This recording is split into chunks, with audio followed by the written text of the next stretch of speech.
Welcome to the Her Voice Shines podcast, where we celebrate the power, brilliance, and resilience of women everywhere. I'm your host, Shanasia Washington. Join us as we share inspiring stories and insights from extraordinary women who have found their voice and are making a difference. Together, we'll create a ripple effect, illuminating the path to visibility and empowerment. Let's break barriers, shatter ceilings, and lift each other up. In each episode, we dive deep into the journeys of women who have turned their challenges into triumphs and their dreams into reality. Whether you're looking for motivation, guidance, or a community that understands your journey, you're in the right place. Stay tuned and remember, let your voice shine. Y'all, I am back like I never left. I am been so high energy because I'm back in the studio with my guests. I know you guys see the podcast dropping all the time, but I do a lot of recording and then I get a break and then I miss them. So look, I'm trying to get back in the groove of things, but this is the Her Voice Shines podcast. I'm your fabulous host, Shanasia Washington, streaming from none other than the Houston, Texas area. Y'all know I'm a big Houston, Texas aficionado. I love this city. And guess what? We got another amazing guest. Go check the track record. I bring the best guest, and today is no different. She's going to come to the stage, tell us her name, where she's streaming from, and you know the drill. We jump right into that story. Without any further waiting time, is my very beautiful guest for today. Hi, I'm Nikki, better known as the Soul Shifter, and I'm tuning in from Lincoln, Rhode Island. Lincoln, Rhode Island. You may be my first Rhode Island person. I got to check the track record, but I think you may be the very first person from Rhode Island. So let's just start off right here. The Soul Shifter. Now, Nikki, that's powerful. You hear a name, but then you hear Soul Shifter. Tell us about the Soul Shifter, what that is, and how did you come to be in this space? So my life has really been, I think, a journey, but I think over the last 7 years, I really started becoming more aware and definitely diving deeper into my healing journey and my self-discovery journey. And so, I had a book that I was reading that was talking about Reiki. And when I was reading it, I realized, at the end of the book, there were lots of testimonials about people that had cancerous tumors and they went and received Reiki treatment during the time that they were waiting for their surgery. And then when they went in for their surgery, the doctors were unable to find the tumor, or the tumor disappeared. And I kind of had that mind blown moment, because a lot of people in my family have passed away from cancer. And so I'm like, I need to learn how to do this. And as I started the Reiki training, I started diving into other healing modalities. And one of my clients actually gave me the name, the Soul Shifter, because she was like, that's basically what you do every time you give a healing or, you're teaching on something. She's like, you're literally shifting people's souls. And I was just like, I love that. And so that kind of shifted my name and my business and really my focus of what I was, what the bigger picture goal was, the vision. Oh, I love that. And sometimes it takes that outside person to say, hey, this is what you do, because we're in it all the time. We're doing a thing, but it's like that outside person that gives you the nudge and tells you okay, this is essentially what you're doing. And I have the perfect name to coin it. So it sounds like there was a different things going on in the family, you said, with cancer, and then you stepping out to do that. But I remember when I read your intake form, you said something about the shadow, that you were in your shadow. Talk about that, and how did confronting your shadow contribute to your healing and personal growth process? Because sometimes I know for me, when I think about my shadow, and I feel like in 2024, I came out of a big personal shadow. The people were seeing all of this glow, but I had a lot of personal struggles in 2024. And I talk about it a lot in these newer episodes. But I want you to talk about that time of your personal shadow and really how that contributed to your personal growth. I think I had a moment where I'm sure a lot of people have this moment. I woke up one day and I really said to myself, what is going on? I've always been the good girl. I've always done the right things. I was the first person to put myself through college. I was married and we had just had a child, and I was teaching, and this was all like right before 2020 hit. And so I'm sitting there and I'm just like, I want more out of life. And I've always had this like deep desire for self growth and self improvement and things like that. And so as I started working on myself, I feel like my intuitive abilities really started opening. And so I feel like from a young child, like I always had this vision of wanting to like save the world. And I never really understood why people can't just like get along and work together, and why it's like so difficult. And we see like so much, hatred in the world and things like that, and separation.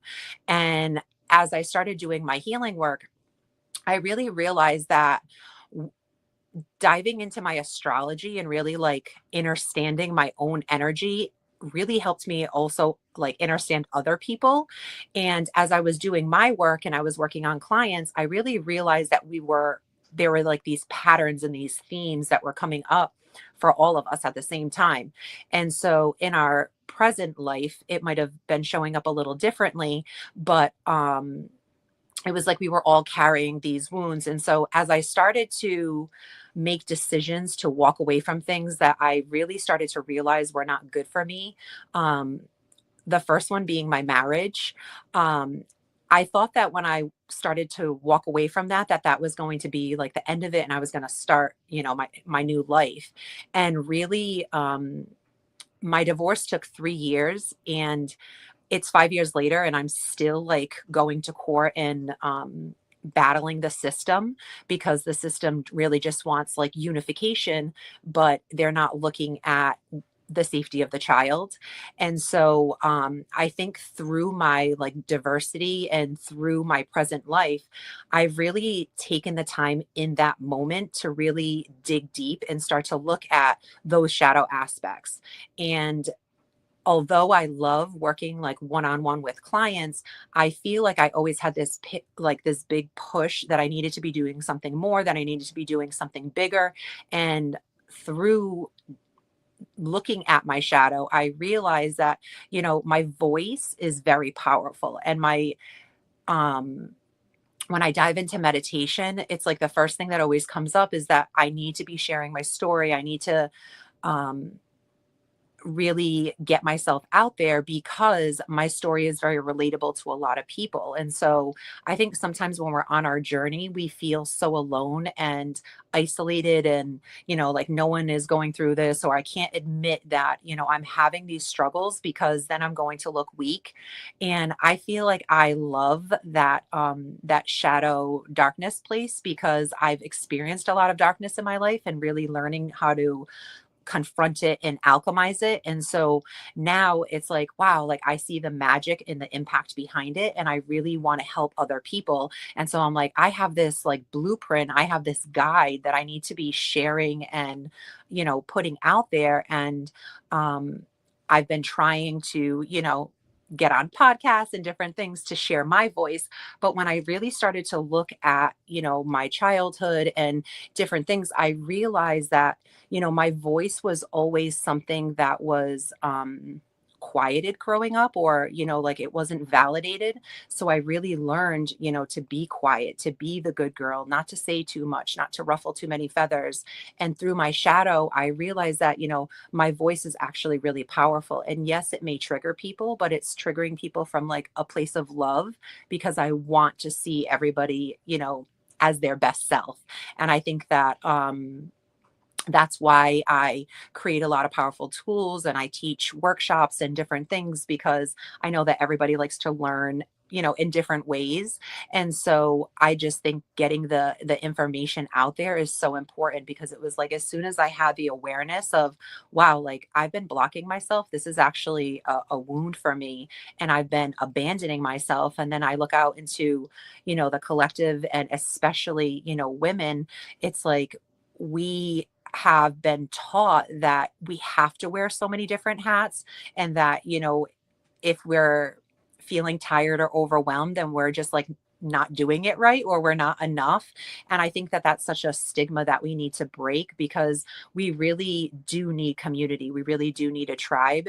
And there's a reason why, they say it takes a village. And I think that helping people, through my story and like sharing my vulnerability, I think will help other people be able to say, like, wow, that actually is impacting me too. And I can move through this. Cause I think a lot of times when we hit those dark moments, we feel stuck, we feel lost, we feel like there's no way out. And so, knowing, one, that there's always a choice and there's always a way out, and two, having like a supportive community to lean into as you're going through this is something that like I really wanted to create, because throughout my journey it was really lonely and it was really isolating. And so I kind of said to myself, okay, like what kind of leader did you need as you were going through things? And that's how I try to show up for my community, because I understand the struggle. Absolutely. And I think really from that was really important about how you keyed in and said that your voice is powerful, hence this platform. When I've talked to so many women, and also to seeing myself in many of them. Another thing that you said in that segment was that whole idea of, okay, let's just be the good girl. Let's just keep our head down. Let's just go ahead and get it done. Let's not try to cause any conflict. That was pretty much the story of my entire life, my entire corporate career up until the very end. And what happened with that, just trying to be the good girl and just get the thing done, I was incredibly burnt out. I was incredibly disrespected. I was incredibly overlooked. I was incredibly underpaid. So when I came around on this side to do this, I said, no, it's going to have to come to a place to where specifically women get into the mind frame that their voices are tools. And that does not mean loud or boastful, because they see it on the podcast, it may come out a certain way here. But in my natural everyday life, I'm, really quite reserved until I have to perk up and ask questions. So it's not about being the loudest in the room or being, loud and boastful, but it is about using your voice to navigate the space and be heard. So in that, I want to thank you for doing the thing and working through it and encouraging other women to do it, because the more that we talk about it, the more we don't have to have isolated experiences. Because the other part about that, you said I had the parts of that was lonely and that was isolating. And look, raising my hand too, I mean, I've had that as well. So being able to share it and say, look, I'm human too. This is what's going on is really what the meat of this platform is about. And to have somebody like you, the soul shifter, that's saying, look, I do it for my niche, my community. I am always gonna, give you your kudos for doing that, because so many women are hiding in the shadows and not knowing how to activate their voice. When I was reading through your intake form, it was something else that was very interesting to me when you talked about this moving away from a scarcity mindset, right? Moving away from scarcity mindset to essentially a mindset of abundance. I don't care about what all the gurus say. I don't care about all this stuff. It is not an easy thing to do. No. I'm here to tell you that. It is not an easy thing to do, especially when you don't know no other way and you've been doing it for 10, 20, 30, 40, 50 years. It's not an easy thing to do. I know you talked about some of the practices. You spoke about Reiki. Tell me about really that process, or maybe some tips that someone that may be watching this that maybe want to take some actionable steps. What can I do to start moving from scarcity mindset to the mindset of abundance? So one of my business basically is built around this framework called WHAM. And WHAM stands for whole body wellness, healing, authenticity, and mindset. And so the mindset piece is really the biggest piece when you're looking at these shifts. And you talked about how, when we grow up, we have this imprinting. And a lot of times when we look back, we say, oh, wow, like my parents experienced this, my grandparents experienced this. So it's something that we're actually carrying. And as we're looking at these shadow aspects, that's something that's like a wound, right? That we're coming from this place of lack. And so that was something that I really struggled with growing up, in poverty and feeling like I never had enough. And through the divorce and things like that, there was also a lot in my present reality that made me feel in a place of lack and that I didn't have enough, and you know, spending so much money on court and things like that. And so what I started to recognize is my the stories, right, that are playing in my mind, the things that I'm telling myself. And what I realized is like I am my own worst critic. And so I really started to shift my mindset. And like you said, it's not something that happens overnight. Like I always say that soul work is slow work. And so for the last probably 3 years, I've been really working with my subconscious mind and reprogramming it and talking to myself like through love and peace and positivity and abundance.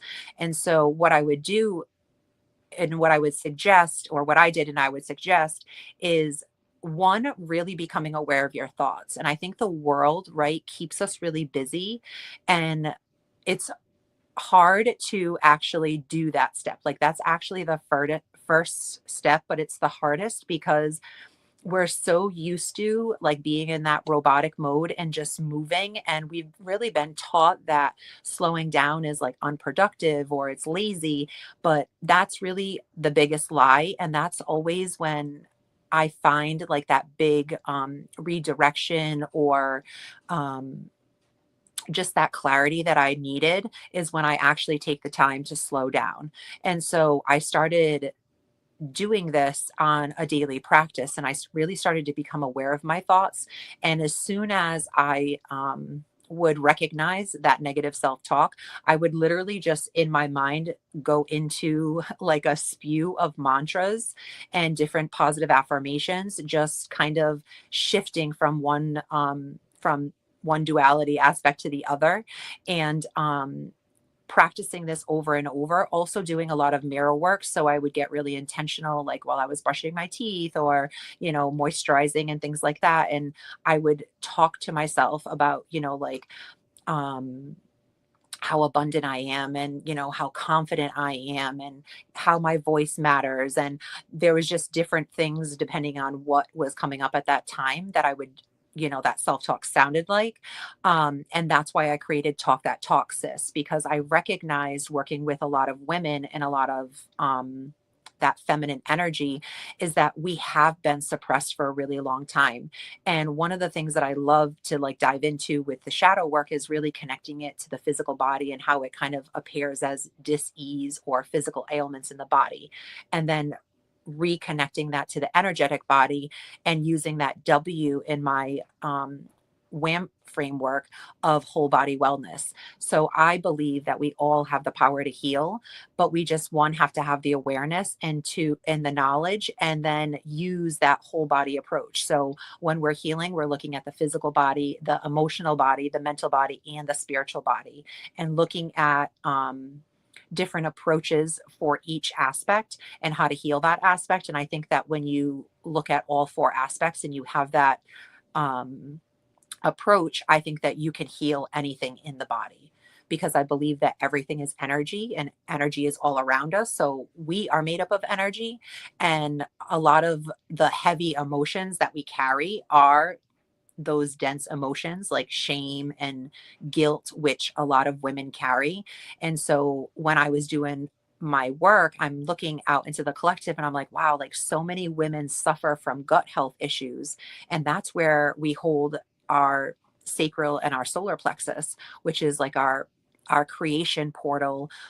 You know, we as feminines, we birth things literally and metaphorically. And then our solar plexus is our power center. So when it's blocked, we feel undeserving, we feel powerless in situations. And it makes sense because, you know, over time, we have been suppressed for a really long time. And so, we have this new wave of energy that's coming in called the Age of Aquarian, which is this big shift from that patriarchal energy more into a matriarchal energy, more from duality and division and separation, more into community and compassion, because we really are starting to understand that we all are one, right? We all have aspects within that we can see within someone else. And so it's kind of like that awareness of like, wow, like how would I want somebody to treat me? That's how I'm going to start showing up and treating people. And so I think in order for energy to shift and transmute and to alchemize it, we have to see it come to the surface. And so I think that that's why the world is, really ugly as we see it right now, because, everything has to come to the surface so we can all kind of come together and say, you know what, like enough is enough. Like I want to start doing things differently. I want to start doing things for myself that works best for my family, best with, my community. And we're seeing, that shift already start to begin. Yeah, I love that. And I think really, essentially that entire segment really hinges on what you said at the beginning, that soul work is slow work. Hmm. There are a lot of different things, especially in the age of instant gratification that they try and promote and Hmm. everything that we see. But when it comes to the soul, and I find myself, every day, finding these little bit of shifts, because you have to understand this is ongoing work. We don't know the next turn of trauma. We don't know the next turn of life events. We don't know, right? And how that's going to impact our soul. So being open to knowing that this is a journey and you have to treat this as Hmm. as high priority in terms of how you navigate this space, because it's not going to be easy. Life is going to be life, but doing that soul shifting work can help you really live a more sustainable and really happy life. I'm not saying perfect, but with taking those tools, you can definitely do that. Now, I want to make sure that we go to services, Nikki, because I know that you have a community. I think it's a subscription based service. I want you to talk about that, why you created it, also to how people can get into that if that's something that they think they need. Definitely. This is something that I've been really guided to do probably the last 3 years. And I've been trying to, or I was trying to look at other healers and mentors and, kind of mimic what they were doing. But it seemed like every time I did that, it just, it didn't work. And so when I really sat with myself and asked myself, okay, like, what is it that you're trying to create and what is important to you? And really got to the why of it, I realized that, I love helping people. Like, it's just something that sets my soul on fire. It's something that, I wake up every day and it's just something that I, do. And so I realized that, throughout my journey, because of, the divorce, because of a lot of outside factors that were really outside of my control, um, I took my healing journey like very seriously. And I was seeing, a shaman and other spiritual practitioners. And it was like, as soon as I didn't have the money to pay them anymore, they all kind of like left me and dropped me like a bad habit. And so that was like a big piece, is that I think a lot of, wellness, holistic, spiritual type of things you'll see at a high level.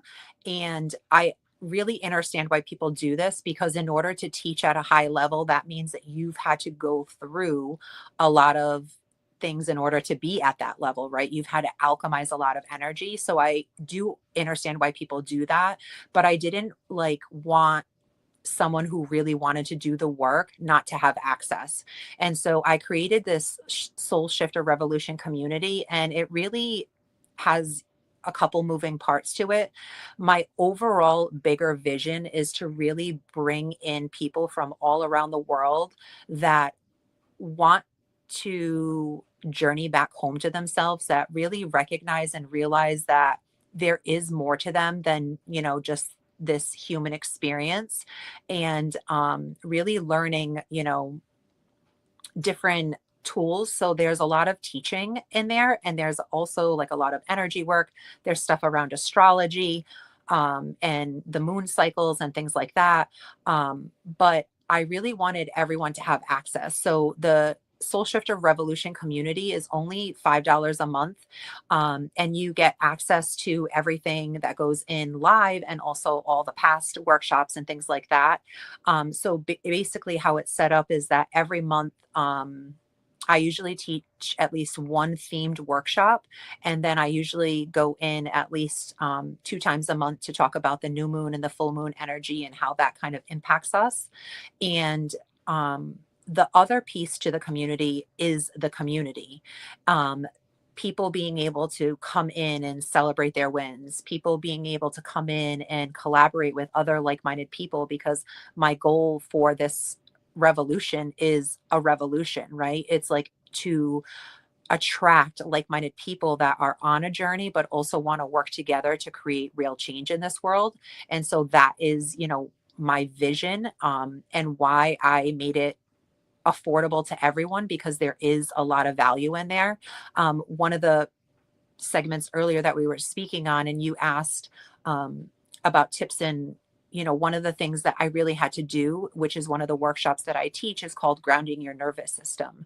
And so we talk about like triggers and shadow work, and where are you living? Like, are you living in the present? Are you living in the past or the future?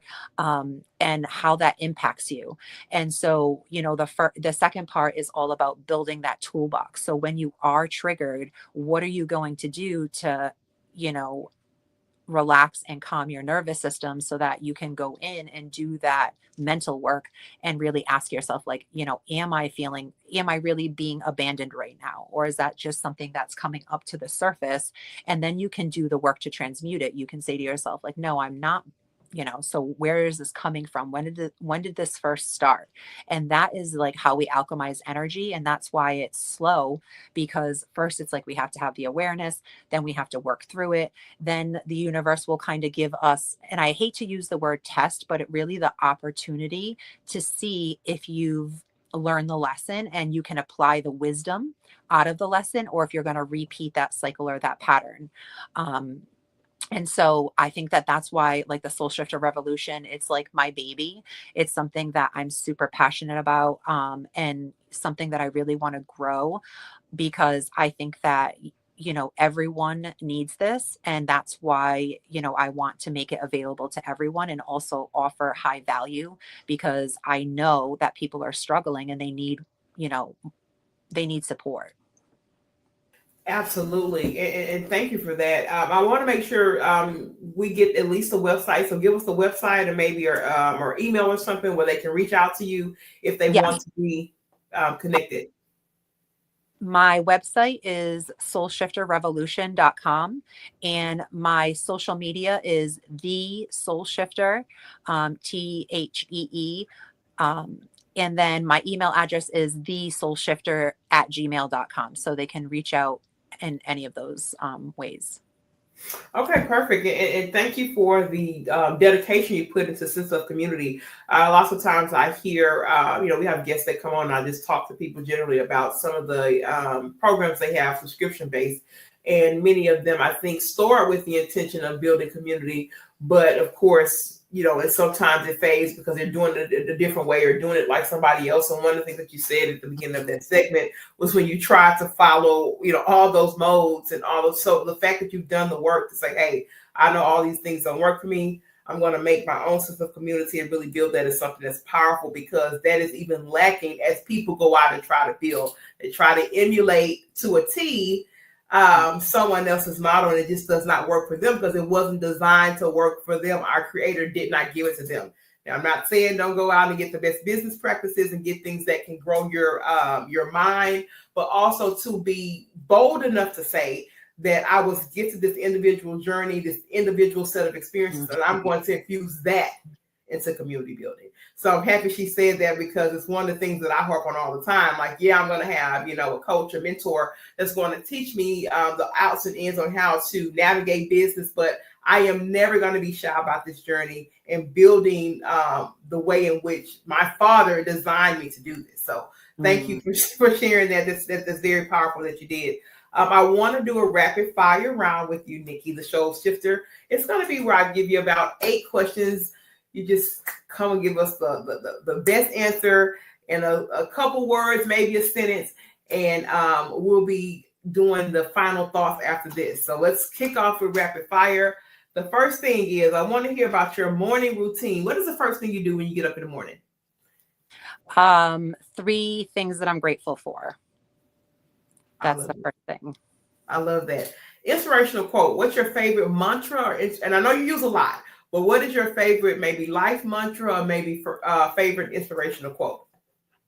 I am enough. Oh, say it again. I am enough. I am enough. I like that. Book recommendation. This could be yours, someone else's. Is there any particular book? I have a few that stick out of my mind that really inspired you, or one that maybe you would consider in your top five? The Slight Edge. I don't know that one. Okay, I'm gonna have to write that one down. Okay, self-care ritual. This is big, y'all. What is your go-to activity, big or small, just to recharge? Nature or dancing. Okay. Role model. Who do you look to in terms of role model? You may not have one per se, but anyone that sticks out as just high level inspiration for you.